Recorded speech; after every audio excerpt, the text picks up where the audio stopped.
Hello friends, मैं हूं समीर और आप देख रहे हैं समाचार खबरें हिंदी टीवी न्यूज। जैसे कि आप जानते हैं कि न्यूज एजेंसी है, तो आप अपने तरीके से इस वीडियो को अपने चैनल पे चला सकते हैं।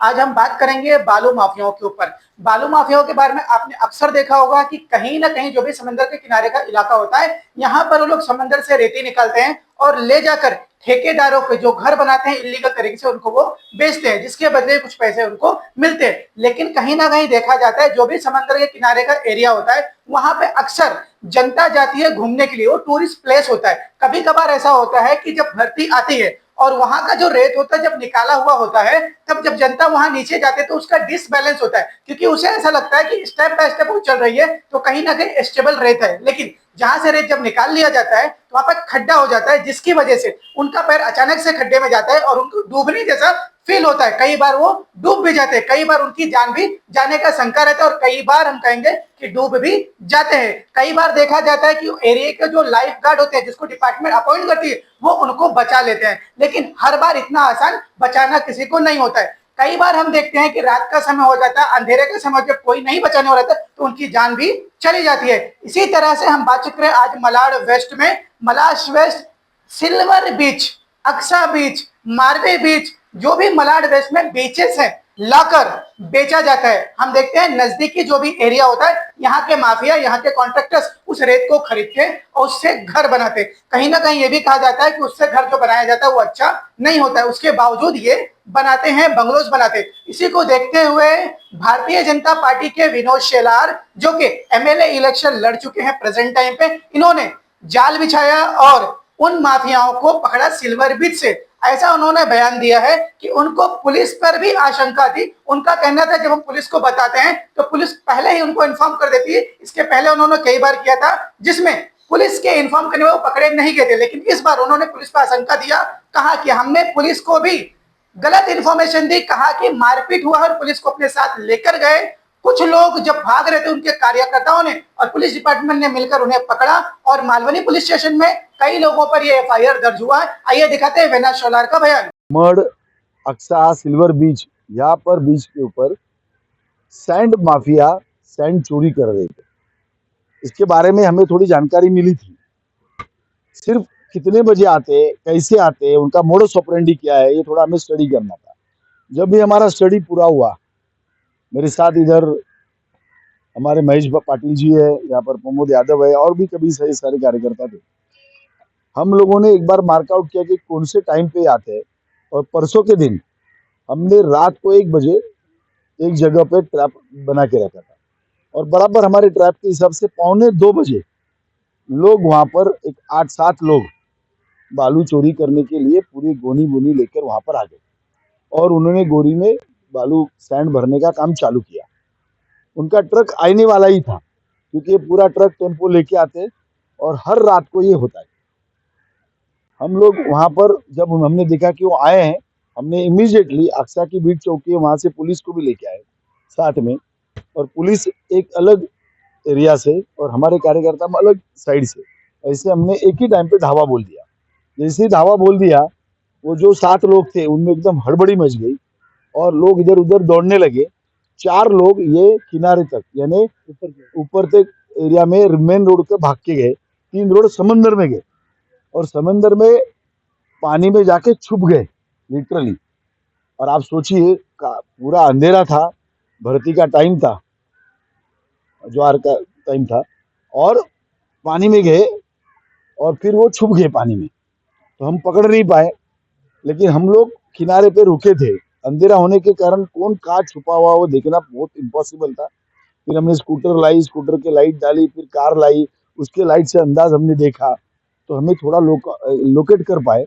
एक जन पानी में से बाद में भाग जाने की कोशिश में था, उसको हमने, हमारे कार्यकर्ताओं ने पानी में अंदर में जाकर अपनी जान जोखिम में डाल के उनको पकड़ा। पकड़ने के बाद हम उनको, उनका जो मुखिया था, जो नाडार, विशाल नाडार, उसका घर हमने बोला हमको दिखाओ किधर वो रहता है, तो उसके मोहल्ले में गए। लेकिन रात करीबन 4, 4:15 तब हो गए थे, तो इतने टाइम पे हम सबके घर में जाके तो नॉक नहीं कर पाते, तो हम उसको पकड़ नहीं पाए। लेकिन हम जो हमारे साथ जो जिसको हमने पकड़ा था उसको लेके पुलिस स्टेशन में आए। पुलिस स्टेशन में हमने बोला, बाद में पंचनामा हो गया, तलाटी को बुलाया लेकिन वो आ नहीं पाए। लेकिन दूसरे दिन आए, और एफआईआर अभी दर्ज हो चुका है। अभी ये एक बात है, मेरे सवाल दो तीन है पुलिस से। यहाँ से 1 किलोमीटर डिस्टेंस के ऊपर पुलिस स्टेशन है, पुलिस की चौकी है अक्सा की, और रोज इतने ट्रक जाते हैं, टेम्पो जाते हैं, तो पुलिस क्या कर रही थी?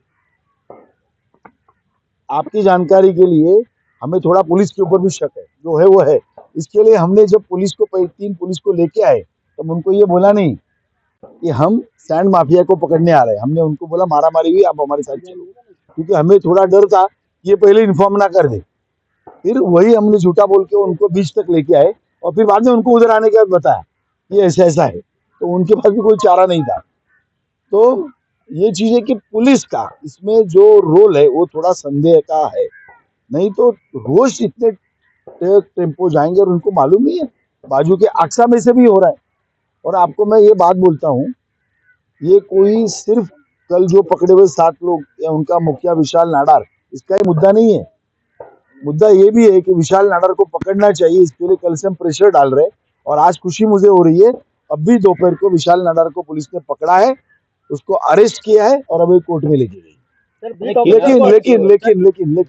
लेकिन चीज यहाँ तक नहीं है, अक्सा में भी होता है, और इसमें जावेद, अमजद, इमरान, ऐसे और भी सैंड माफिया है जो इसी इलाके में आजू बाजू में रहते हैं, साई करके।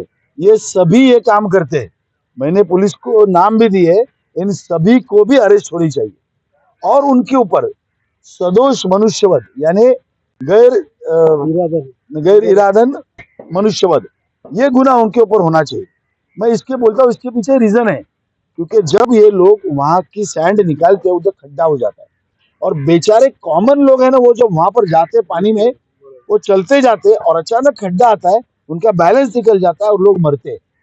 ये जो अक्सा बीच में बहुत सारे गड्ढे हो गए या और भी कई जगह हो रहे, इसके लिए ये लोग भी जिम्मेदार है। तो इनकी वजह से लोगों की जान भी जाती है, और इसीलिए उनके ऊपर सदोष मनुष्यवध का गुना बनना चाहिए, ये मेरी मांग है। किनारपट्टीवरती कॅमेरे लावलेले आहेत, म्हणजे कॅमेरे नेमकी कोणाची सुरक्षा करतात?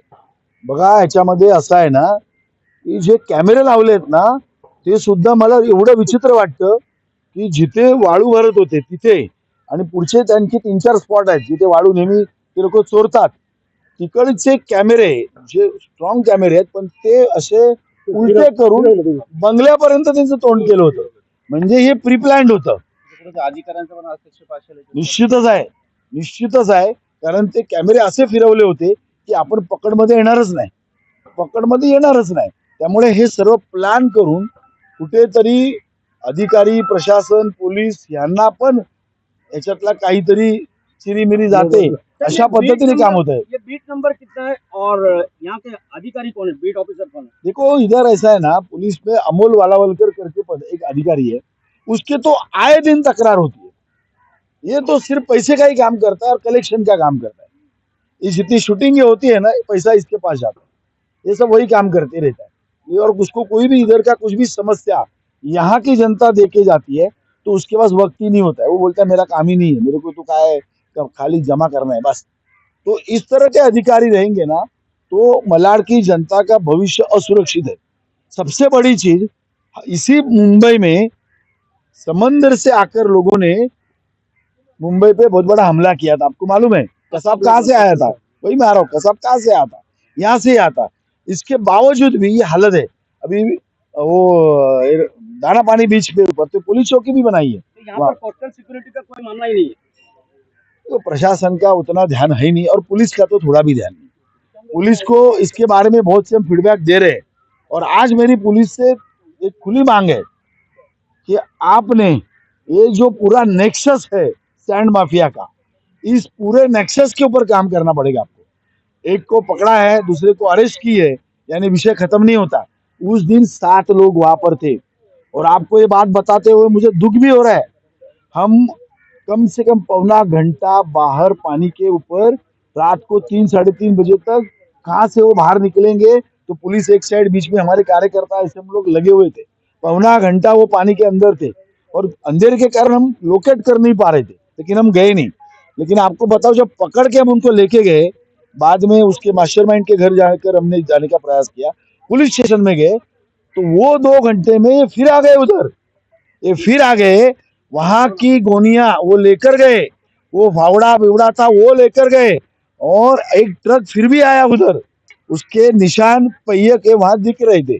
तो वो पूरा जो रेती था उन्होंने अंदर बालू सैंड उन्होंने भर दिया और लेके गए। यानी इतनी बड़ी डेयरिंग, इतना वो कर सकते हैं, यानी कितना बड़ा सपोर्ट पुलिस का भी उनको है, ये इसमें उजागर होता है। जैसे आपने बताया कि आपने इतनी मेहनत से ये ऑपरेशन को अंजाम दिया, क्या लगता है कितने समय से ये माफिया जो है रेती चोरी कर रही है? तो ये हमारा एग्जैक्ट तो बता नहीं पाएंगे, लेकिन 2 महीने से तो या उससे भी ज्यादा पीरियड से ये सैंड याबरोबर आणखी जण आरोप आहेत ड्रग्स माफिया खूप मोठ्या पद्धतीने तुम्हाला या विभागामध्ये पाहायला मिळते. त्यासाठी कशा पद्धतीने सरकारची जबाबदारी असो या पोलीस स्टेशनची जबाबदारी आहे यावर काय?